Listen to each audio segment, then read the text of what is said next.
Ok, până a trece la partea mai practică, noi să încercăm să sumarizăm toate tipurile de tehnologii care pot fi utilizate în domeniul agriculturii, mai exact să oferim un sumar a aspectelor cele mai importante. Desigur că vom încerca să vorbim și despre tendințe și despre hardware. Doar ca cifre generale, populația globului va ajunge la 9,8 miliarde până în 2027, acestea sunt estimările, ceea ce înseamnă că producerea agricolă a întregului glob trebuie să crească cu aproximativ 50% la nivel global ca să nu avem foamete. Nu există nicio explicație logică cum poate fi majorată această producere fără integrarea tehnologiilor și fără integrarea inclusiv a inteligenței artificiale. Mai există și alte cifre, cum ar fi că 30% din totalul emisiilor de gaze vin anume din domeniul agricol, de asemenea că 70% din apa dulce la nivel global este utilizată anume în domeniul agricol și, din păcate, cantitatea apei dulci este în continuă descreștere. Fie facem unele schimbări acum, fie această necesitate de creștere a producerii, din păcate, va duce în continuare la descreșterea cantității de apă dulce și, desigur, că la mai multe emisii de gaze. Știu că există discuții și cu siguranță că e adevărat că inclusiv inteligența artificială consumă extrem de multă energie, așa că trebuie să găsim o balanță logică în aceste componente. Dar, oricum, practic, toți cei care integrează tehnologiile informaționale și AI au confirmat că crește producerea cu aproape 80%, anume din cauza că la anumite nivele se introduc diferite tipuri de tehnologii, pentru că AI, au menționat și antevorbitorii, sunt utilizați în optimizarea irigării, în a reduce sau a face predicții de recoltă pe bază de AI. Se testează în mediul de test, în mediul de server, separat cu toate datele pe care le colectează agricultorii, care sunt opțiunile pentru următorul an și respectiv pot fi luate decizii mai inteligente despre ce fel de recolte trebuie să fie plantate într-o zonă sau alta. Totuși, de punctat, nu putem utiliza AI fără a avea partea de hardware însemnând implementarea de senzori pe întregul teren agricol, dacă vorbim de terenuri agricole, care colectează date. Și aceste date, odată ce sunt colectate, putem utiliza inteligența artificială să ne ofere niște răspunsuri la întrebările pe care le pun agricultorii. Cum și-am spus, prezentarea mea vine mai mult cu scopul de a arăta ce fel de tehnologii sau care sunt ultimele tendințe în tehnologii la nivel global și să încerc să le explic destul de simplist cum ele sunt utilizate în agricultură. IoT din engleză înseamnă Internet of Things sau Internetul obiectelor. Ce înseamnă Internetul obiectelor? Înseamnă orice senzor, orice mic mecanism pe care noi îl conectăm la internet și colectează ceva informații. Internet of Things se estimează că noi deja, dacă vă uitați fiecare la voi acasă, probabil că aveți cel puțin 5 telefoane conectate, televizorul este conectat, mai nou se conectează microunda, frigiderul și tot așa mai departe. Fiecare echipament tehnic conectat la rețea este sau face parte din Internet of Things. Exact așa, senzorii la nivel de terene agricole fac parte din această componentă. În Internet of Things intră conexiunea tuturor echipamentelor agricole, respectiv orice echipament tehnic de pe teren poate fi conectat fie prin SIM card sau sperăm noi să ajungem să avem conexiune 5G inclusiv în terenuri. Și aici o să fac o paralelă ce înseamnă 5G și de ce e nevoie de 5G, pentru că Internet of Things înseamnă că trebuie să conectăm mai multe device-uri pe o zonă destul de restrânsă. Iarăși o să revin la exemplu de acasă. Dacă o să conectați 50 de device-uri, poate de sărbători vin niște prieteni, se conectează toți la internet și nu le merge Wi-Fi. De ce? Pentru că fiecare rețea de internet are o capacitate. 15-20 de device-uri. Dacă conectați 50 sau 100, rețeaua o scadă. Pur și simplu, ultimele persoane nu o să aibă conexiune la internet. Similar este și în cazul la agricultură. Trebuie să ne asigurăm fie că avem 4G sau că device-urile sunt conectate la un SIM mobil care asigură internet inclusiv în zonele mai puțin accesibile. Noi suntem norocoși că Republica Moldova are acoperire 98% de 4G, ceea ce înseamnă comparativ cu alte țări. Nu știu dacă ați fost în state sau în anumite țări europene și deschideți un site și așteptați 10 secunde și efectiv este o nervozitate din partea moldovenilor, pentru că la noi acasă internetul este mult mai bun decât în multe țări europene și în SUA. Ce înseamnă internet bun? Înseamnă că noi putem utiliza IoT în agricultură, poate nu în toate zonele, dar marea majoritate a terenurilor din țara noastră, inclusiv în zonele rurale, chiar și îndepărtate, sunt conectate și există antene care asigură această conexiune. Respectiv, până în 2025 se estimează că numărul dispozitivelor conectate în IoT în agricultură va depăși 225 de milioane. Piața de IoT este în continuă creștere din motive foarte simple. Acum deja este posibil să intrați pe site-uri chineze unde se vând senzori foarte ieftini și care deja pot colecta anumite date și aceste date vă pot ajuta pe dumneavoastră să decideți dacă trebuie de mai udat un teren sau trebuie de mai adăugat ceva. Ce permite IoT? Permite să utilizați apă mai puțină, cu aproximativ 30%, pentru că, spre exemplu, la struguri, în California, se monitorizează, practic, fiecare tulpină în parte și doar acolo unde nu există suficientă umiditate, se picură apă. Deci nu se picură la ora 8 dimineața sau, nu știu, seara, complet la întregul teren, dar punctat la tulpinile care au nevoie de irigare suplimentară.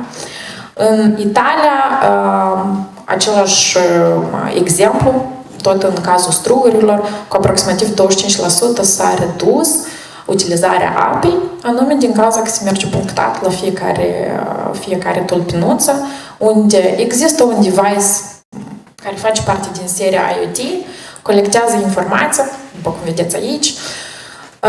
După această informație merge în cloud, informația fiind colectată automat,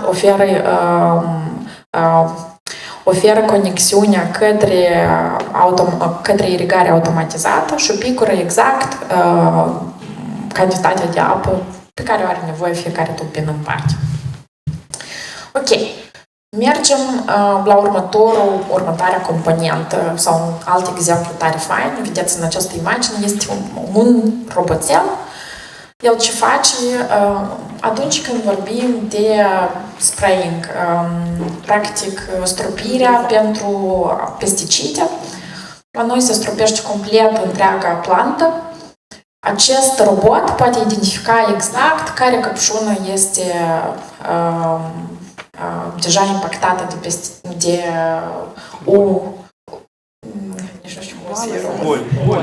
careva boli sau sunt careva insecte și va stropi doar căpșunile sau doar plantele care sunt deja afectate. Se reduce cu aproape 90% utilizarea erbicidelor, pentru că nu stropește întreaga plantație, dar se stropește foarte punctat, doar acolo unde este necesar. Desigur că nu este o soluție universală. Nu înseamnă că o să fie 90% în toate cazurile. Există momente unde trebuie stropit totul. Cred că voi știți mai bine cei din domeniul agricol, unde nu există opțiunea de a merge doar punctat, pentru că deja s-a răspândit. Dar există o estimare că reduce și costurile forței de muncă, pentru că prin integrarea anumitor mașini, desigur, logic, va fi nevoie de oameni sau capacitate de forță de muncă care este instruită în utilizarea și operaționalizarea mașinăriilor decât de oameni care efectiv să meargă și să stropească.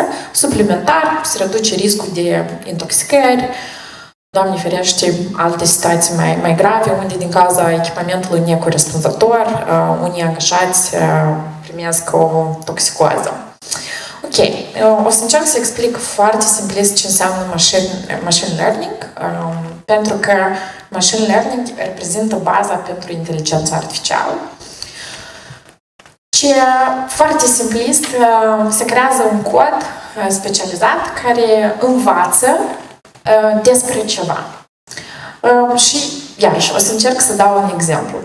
Avem un teren care deja este, o să luăm un teren unde este plantată viță de vie, unde am conectat la fiecare tulpinuță câte un senzor și monitorizează cantitatea de apă, monitorizează, spre exemplu, dacă cumva există careva dăunători sau boli și 2-3 ani colectați informație. Deja puteți lua unele decizii în baza informației pe care o aveți, că irigați punctată într-o zonă sau în alta.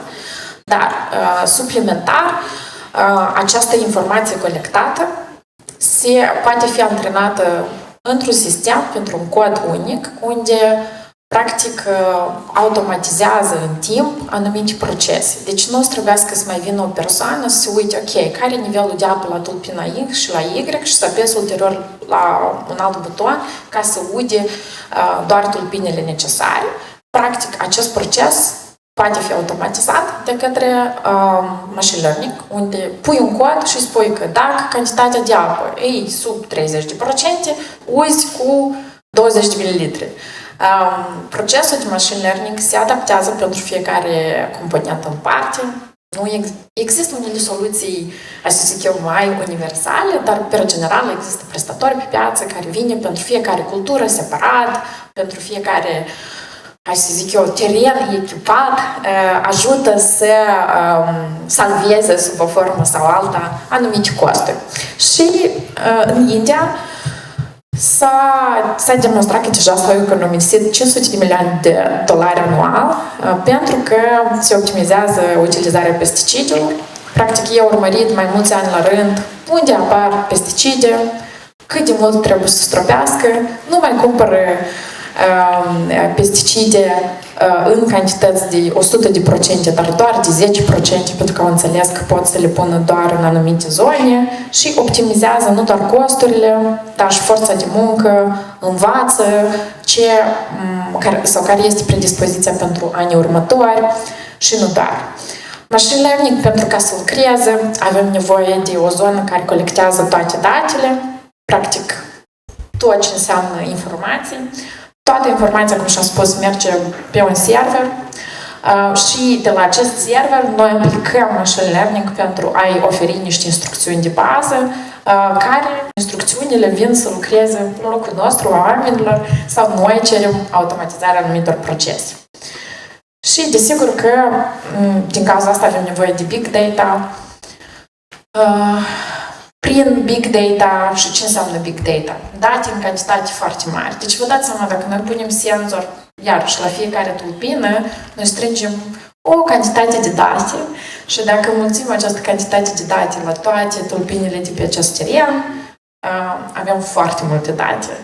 Aceste date trebuie colectate, recomandarea de bază este să le țineți în cloud, nu e nevoie să vă faceți, cum mulți spun, o sală de server, să aveți costuri suplimentare de aerisire, un specialist IT care să gestioneze aceste servere. Există servicii globale unde voi puteți externaliza această informație. În punctele de date sau tot ce înseamnă big data, sper eu să ajungem și la nivel de țară. Dacă am avea o uniune unde toți agricultorii ar avea senzori pentru detectarea cum se schimbă vremea în terenuri și această informație ar fi colectată fiecare cu bucata sa de teren la nivel de țară, am putea avea previziuni mai clare pentru fiecare an ulterior despre cum poate să se schimbe vremea, unde sunt zonele din Moldova care au nevoie de mai multă irigare și în ce format. Deci big data reduce deșeurile operaționale cu 25%, și crește eficiența utilizării apei și îngrășămintelor cu 40%. Asta înseamnă utilizarea de informații iarăși, la nivel de țară. SUA deja o face, India deja a început să o facă parțial. Asia este considerată continentul, dar vă dați seama că nu trebuie continent, mai degrabă spre China, Japonia, care utilizează cel mai mult Big Data anume în agricultură. Și Big Data, agricultura pe bază de Big Data va ajunge la 9,4 miliarde de dolari până în 2027. Deci accent pe analiză predictivă, monitorizarea în timp real a terenurilor va fi obligatorie. Inclusiv clienții de peste hotare probabil că vor începe să pună întrebări dacă există analiză în real time a terenurilor pe care le dețineți. Ok, sistemele inteligente de irigare, nu o să mă opresc mult aici, pentru că noi deja am dat unele exemple, dar e clar că se reduce consumul de apă comparativ cu sistemele tradiționale și ce înseamnă se utilizează senzorii care sunt conectați în diferite forme, poate să nu fie la fiecare turbină, s-ar putea să fie și în alte formate. Pe lângă senzori mai există drone cu care puteți să faceți poze și să înțelegeți la anumite momente de timp care este, ce fel de lumină este asupra acelui teren agricol și de ce implicații ar fi necesare din partea voastră. India face foarte multe investiții pe genul ăsta de proiecte, pentru că, din păcate, nu au atât de multă apă cum avem noi, nu că noi am avea foarte multă și la noi este o problemă cu siguranță. Și ei încearcă să reducă consumția de apă destul de mult, deja o reduc cu aproape 40% pe terenurile inteligente, dar ei tind la 70%.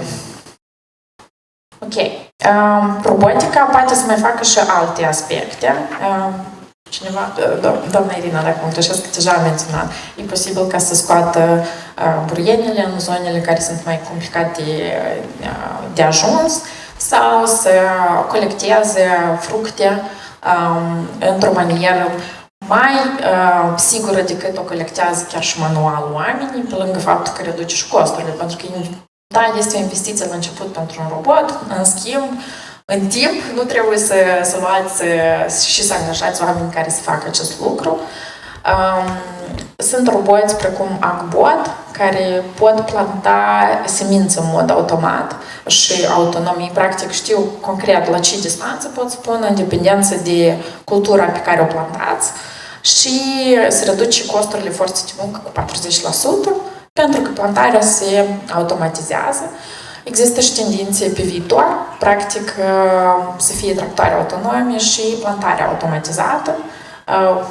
Sperăm că o să se întâmple în viitor apropiat și sperăm că Moldova o să se regresească în aceste tendințe. Doar foarte succint despre blockchain. Sorry că am scăpat acest slide. Blockchain-ul reprezintă o tehnologie un pic mai diferită pentru că orice este introdus în blockchain nu mai poate fi schimbat. Informația introdusă într-un blockchain nu poate fi schimbată de nimeni, nici sub o formă, pentru că ea lucrează în mod autonom. La nivel global, blockchain-ul este utilizat pentru a reduce frauda alimentară. Ce înseamnă reducerea fraudei alimentare? Să nu dispară informația că, uite, s-au colectat X tone și cumva într-un registru dispare o tonă. Și finalmente proprietarul companiei nu primește informația reală despre cât produce un teren. Se mai întâmplă și fraude din rândul salariaților, dar inclusiv fraude intercompanii. Deci unde se vinde o cantitate, dar de fapt o să recepționează o altă cantitate.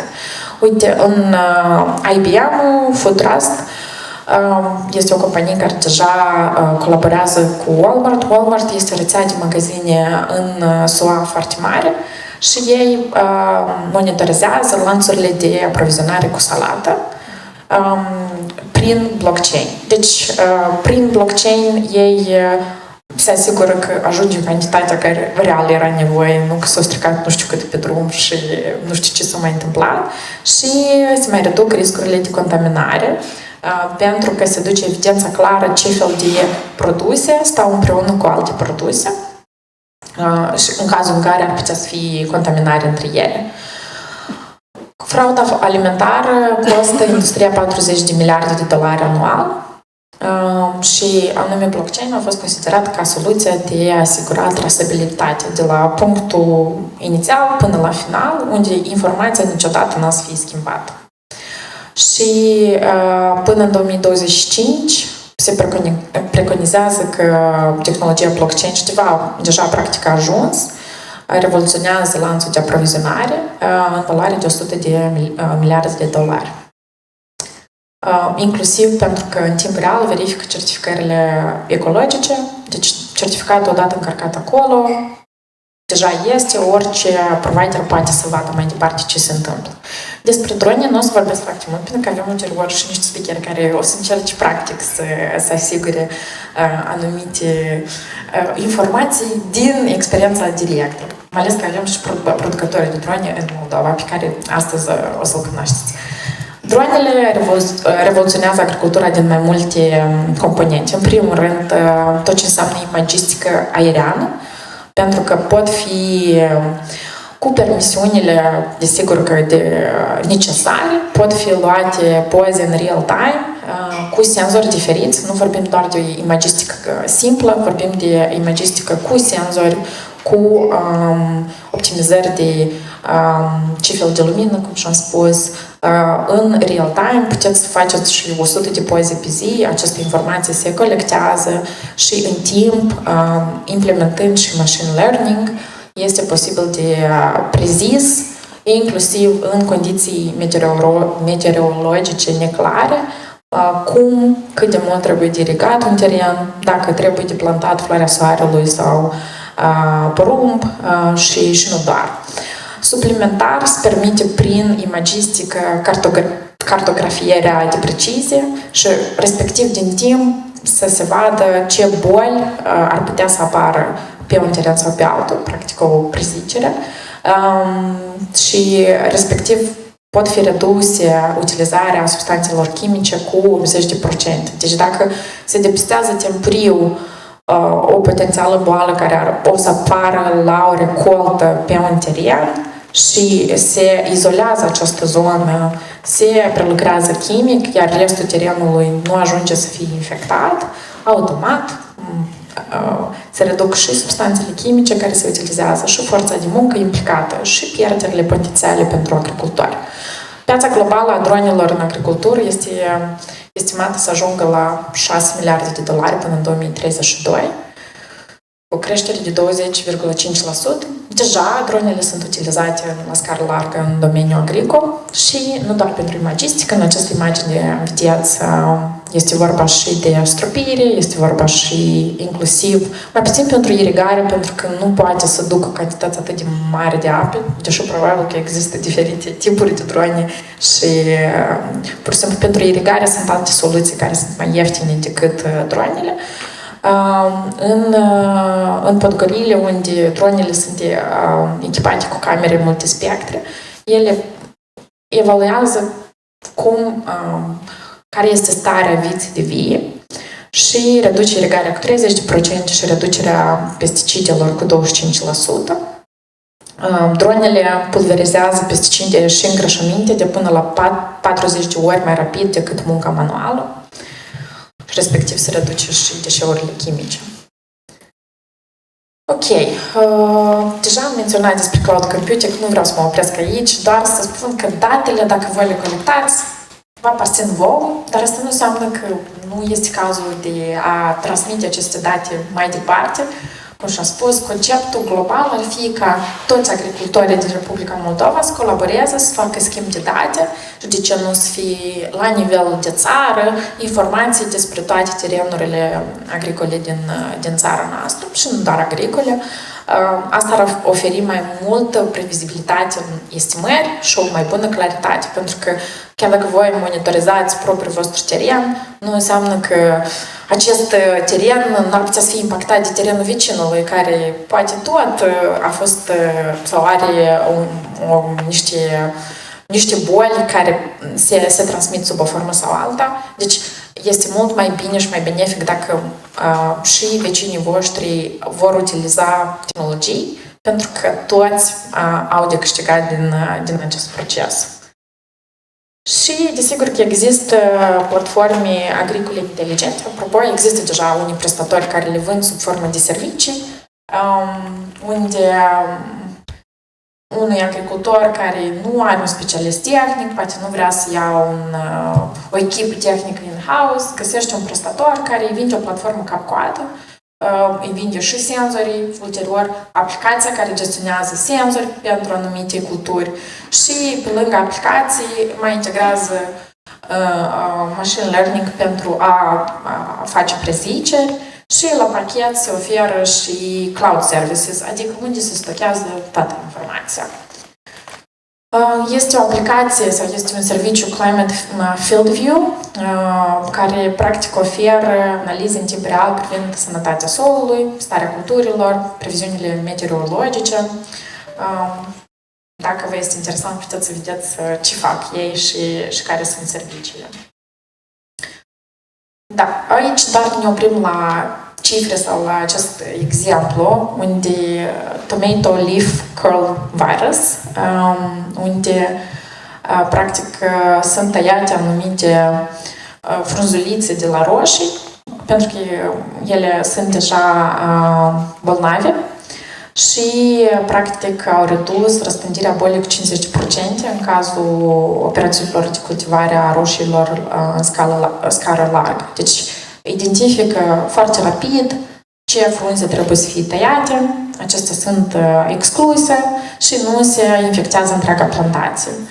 În India s-a redus pierderile cauzate de dăunătorii în culturile de grâu cu 30% și milioane de euro au fost salvate, iarăși prin imagistică, unde AI a identificat care zone sunt afectate. Aceste zone au fost izolate și nu au infectat întreaga plantație.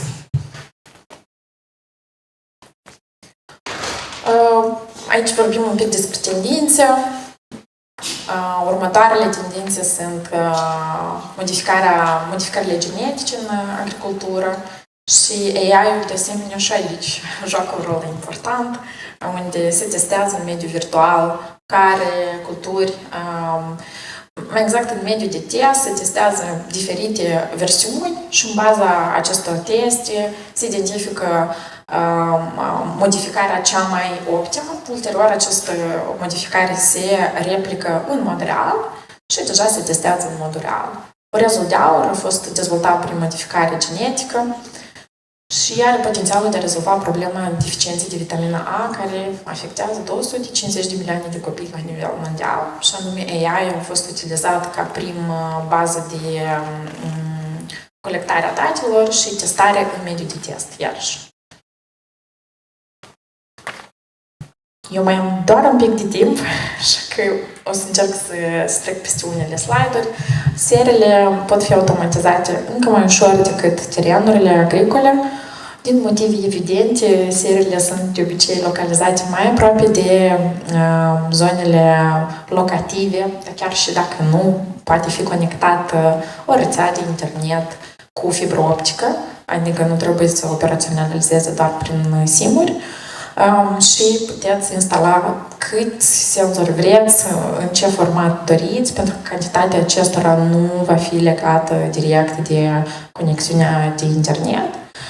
Mai ales că, apropo, tendința și la nivel global, în domeniul agricol, companiile fac parteneriate sau lucrează cu prestatorii de servicii de comunicație, unde se creează proiecte specifice, independență de seara, unde trebuie să fie conexiunea la internet și inclusiv poate fi... Deci, ca să mă întorc la 5G, 5G-ul presupune mai multe antene în zone mai mici, pentru că undele prin care se transmite 5G-ul sunt mai scurte și nu pot evita obstacolele, comparativ cu 3G-ul și 4G-ul. Deci 3G, 4G, antenele se amplasează la distanțe mai mari, dar pot duce o concentrație mai mică de echipamente pe metru pătrat. Respectiv, 5G-ul, în caz de conexiune, poate să țină sute de mii de senzori într-un teren foarte micuț și nu transmite în schimb undele pe termen, în distanțe lungi. Deci tot ce înseamnă automatizare înseamnă că un echipament poate fi conectat și gestionat din Japonia în Moldova, la distanță, atâta timp cât conexiunea de internet este suficient de bună în această seară și nu doar, respectiv roboții care trebuie să fie gestionați la distanță de un factor uman, ar presupune că este nevoie de o conexiune bună la internet. În orice caz, IoT-ul este utilizat pentru a controla temperatura, umiditatea, nivelul de CO2, lumina, creează condiții optime pentru creșterea practică a plantelor pe tot parcursul anului și această informație este văzută în real-time. Inteligența artificială este utilizată inclusiv pentru previziunile de piață, pentru că poate gestiona sau poate să vadă aproximativ care este temperatura, în ce format, care sunt condițiile meteorologice și pot contribui la reducerea volatilității prețurilor produselor agricole, pentru că din timp pot fi făcute previziuni financiare și nu doar ce bunuri când pot fi vândute și în ce format. Și inclusiv să monitorizeze tot ce înseamnă clima. Există inovații și în depozitarea alimentelor și exemplele anterioare sunt aplicabile, dar o să dau acest exemplu. Companiile de agrologistică din Africa pun senzori inteligenți pentru a monitoriza temperatura și umiditatea în unitățile de depozitare, ca să se asigure că 70% din fructe ajung fără ca să se deterioreze.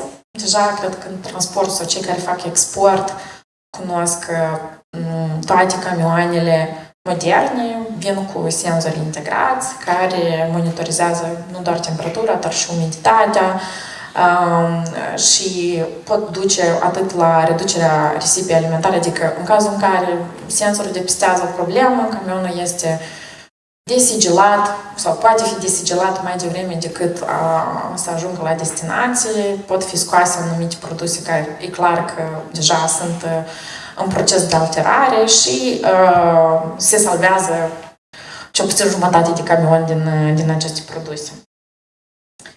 Ok, aici sunt niște case study suplimentare, practic unde AI este utilizat pentru a studia anume recoltele de porumb, dar nu mă opresc aici, doar că în timp se reduc erorile, pentru că cu cât mai mult se studiază, cu atât mai multă informație există despre un anumit tip de recoltă și respectiv se reduc erorile la cantitatea de apă cu care trebuie să fie irigate, la cantitatea de pesticide cu care trebuie să fie aplicate. Există, desigur, că niște considerații politice și etice ce înseamnă AgTech și utilizarea AI în agricultură. În Moldova nu există reglementări propriu-zis ce vizează inteligența artificială, este mai degrabă o serie de guidelines care oferă niște niște piloni strategici de etică, cum să fie utilizată inteligența artificială, similar cu Uniunea Europeană. Multe alte țări încă nu au foarte multe detalii, dar, practic, ce se dorește? Se dorește ca să existe cât mai multe cadre politice solide care să ofere confidențialitatea datelor care se colectează în agricultură la nivel de țări, pentru că vă dați seama în cazul în care, nu știu, o țară mai puțin prietenoasă află toată informația despre toate terenurile agricole dintr-o altă țară, s-ar putea să utilizeze această informație în alte scopuri. Utilizarea pentru a asigura transparența datelor și să fie prevenite practicile monopoliste. Deci, cum și-am spus, cine nu o să integreze inteligența artificială în următorii 5-10 ani, cel mai probabil că nu vor avea loc să se dezvolte în continuare, pentru că pur și simplu nu vor putea să țină piept celor care utilizează inteligența artificială. Desigur, companiile mai mari au mai mare capacitate să achiziționeze, să aibă experți, să achiziționeze anumite tehnologii, și atunci trebuie de asigurat că în continuare IMM-urile au posibilitatea să apară pe piață și să continue să se dezvolte. Desigur că Actec transformă tot ce înseamnă cum noi trăim, cum noi percepem anumite recoltări și cu siguranță că poate crește veniturile cu aproape 15 până la 30% pentru antreprenori din acest domeniu și reduce sărăcia. Există niște reguli etice mai clare, inclusiv pentru tot ce înseamnă genetica recoltelor, genetica overall și utilizarea AI în acest domeniu.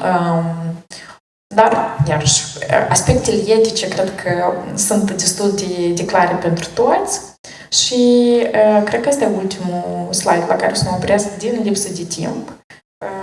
Există așa un concept, digital twins, gemeni digitali, așa am tradus în română, nu știu cât e de corect, unde în mediul de test, având informația despre un teren agricol, poate fi replicat acest teren și mediul virtual să-l programeze, să funcționeze de parcă ar fi în mediul real. Și anume în acest mediu de test pot fi testate mai multe versiuni, să pui diferite tipuri de recolte, să fertilizezi într-o anumită formă, să fie oferit mai multe opțiuni pe predicția bolilor, pe burgheni, stresul plantelor și nu doar, și inclusiv monitorizarea vegetației. Deci, practic, este vorba de cercetare, dar nu trebuie să fie cheltuite sume enorme de bani pentru a cerceta un mediu fizic, pentru că acesta poate fi replicat în mediul digital și în baza rezultatelor finale, acestea sunt implementate în practică și deja se testează în mediul de practică. Deci Digital Twins, desigur că înseamnă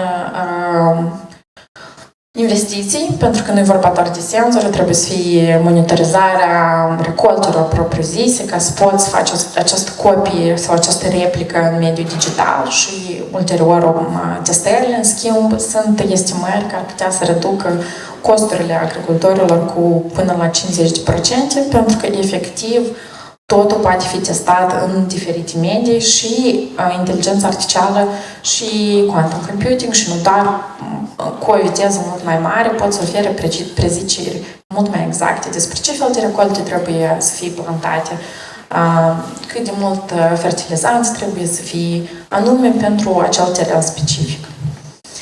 Da, cam astea sunt tendințele. Desigur că există multe provocări, dar provocările cele mai mari sunt în segmentul de educație, deci deja va fi nevoie de cât mai multă forță de muncă care înțelege cum să opereze cu AI-ul și în perioade scurte de timp să învețe operaționalizarea anumitor tehnologii. Una din provocări este inclusiv pe segmentul de IT, pentru că tot mai mulți specialiști încep să utilizeze AI în programare. Și asta înseamnă că ei pierd bucata asta când se învață ca să devină arhitecți suficienți de buni. Cum sau care sunt soluțiile? Sunt tare multe dezbateri și tare multe discuții, dar cu siguranță că dacă nu ai tehnologiile integrate și AI integrat, ai mai puține șanse să concurezi mai departe. Deci, tendințele cele mai mari sunt că cu siguranță că e nevoie de AI, e nevoie de cât mai mulți senzori, ceea ce înseamnă IoT, și colaborare cu fermieri, pentru că doar așa datele pe care le colectează un fermier pot fi transmise și poate fi o învățare continuă despre ce tehnologii se plează mai bine pentru Republica Moldova, pentru că noi putem să ne dăm la exemple din India, dar India este foarte diferită de țara noastră și tehnologii pe care ele le folosesc, chiar și dacă le-am achiziționat, trebuie să le achiziționăm anume pentru țara noastră. Nu achiziția propriu-zisă, dar mai degrabă ajustarea tehnică. Pentru că în India s-ar putea să aibă mai mulți senzori pe căldură. Noi avem și destul de multă ploaie, respectiv trebuie să vedem ce alți senzori trebuie să fie adăugați și poate cu precizie mai bună, pentru că nu e doar senzorul, dar și precizia fiecărui senzor în parte. Eu vă mulțumesc tare mult!